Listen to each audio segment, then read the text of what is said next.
Hey everyone, my name is Zoran and welcome to Urban Asian. I, of course, have the makers of Dabba Cartel. I have the producer Shibani Akhtar and the director, of course, Hitesh Bhatia. Thank you so much for joining me. Thank Hi, you, Zoran. Zoran, for Thank you for having having us. us.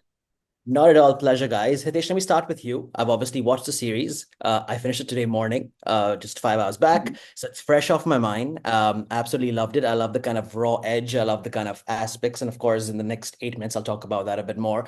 But what went behind scripting a story like this? So I think the idea essentially was to create a female-led story and one that was in the genre of crime drama because we felt like there was a little bit of a lack in terms of female-led content that was in that genre. Yeah. And I think the thing that interested us the most was this idea of women who weren't necessarily from a world of crime but enter a world of crime and how Yeah. they navigate that path. Yeah. So that you have this almost contrast of them participating in activities that are very crime led and then going back to their regular world of being housewives or being married or running their businesses or whatever it is that they're doing, and we see the contrast, we see the difference, we see them oscillating from one to the other. um, there were obviously other little quirks and other things that we wanted to add to make this different from any other any other different drug cartel type show that you've seen before. And I think the Dabba system was a really interesting quintessential quirk that we were able to add. Yeah. Obviously, the larger looming pharmaceutical scam was another addition, a nice layer. And I think that we worked in extensively rather, on really layering these characters and giving these women a lot of depth and a lot of substance, and a lot of credit goes to Hitesh actually for that, because that female gaze and that ability to be able to create characters that everybody that has watched is able to resonate with is such a powerful part of this story.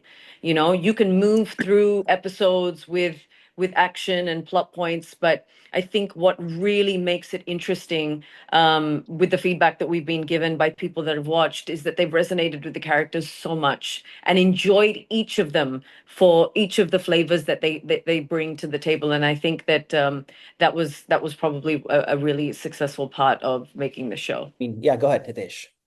No, no, I think she's practically covered everything that is there to, I hogged the yeah. answer. I'm sorry.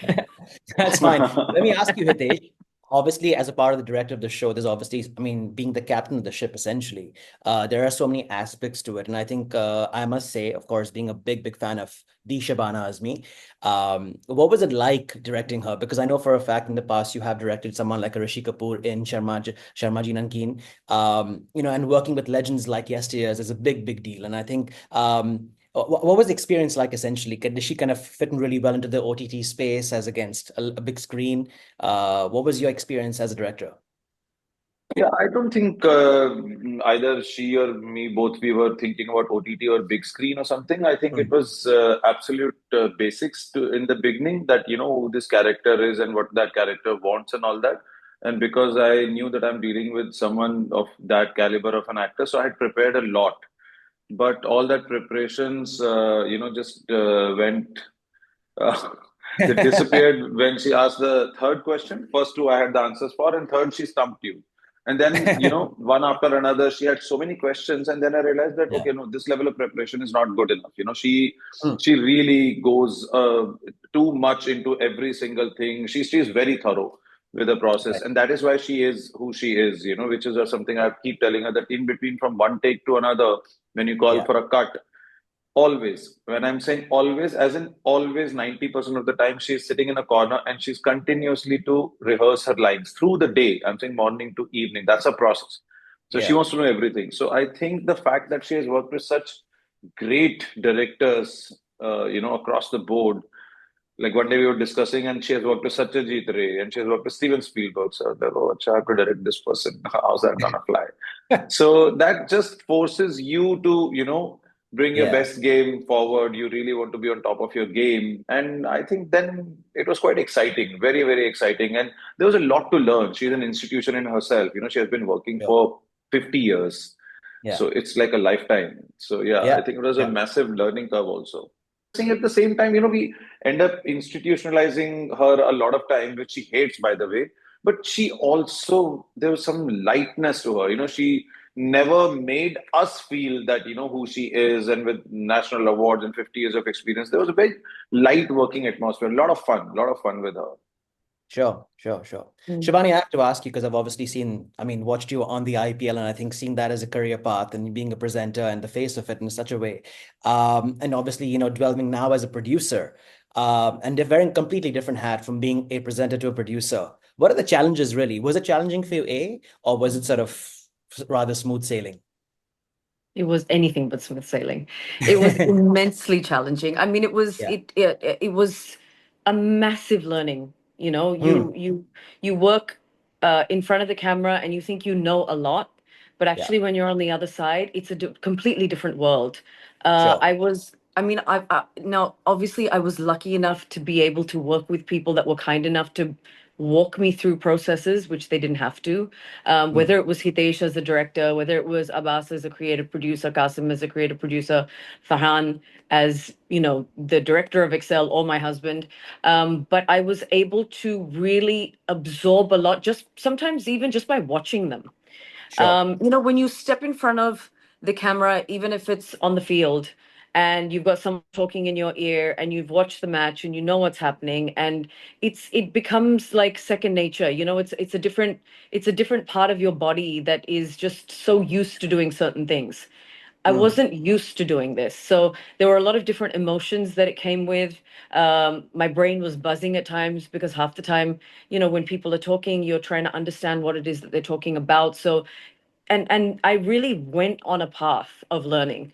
Um, and I'm very grateful for the experience. Actually, it was really exciting to watch something come to life, and even though the seed can start with you, when sure. you realize the amount of heads that are put together to create something like this, Yeah. it is a massive amount of effort and energy. It's as simple as when, as a creator, you hand the project over to a director and the director grabs it like it's their own, Yeah. and to be able to take a vision, understand it, do it justice, and birth it like you have created it's such a beautiful feeling because there's a massive amount of trust. True. And so you're navigating relationships, you're navigating emotions, you're navigating learning something new in the world of showmaking. And it's just such an incredible experience, and it's such a massive high. But Yeah. yes, it is very different to jumping in front of the camera and hosting. Very, very Yeah. different. Both have different challenges, but very different. I know the feeling because I'm both myself, so I get it. I mean, being an actor and a presenter myself, it is very, very There you go. challenging.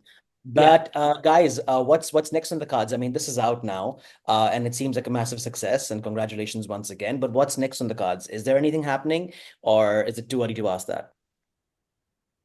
From my side, it is too early to ask that. Right now, I have just given myself a well-deserved break. So I'm Good, good. just lounging around vegetating.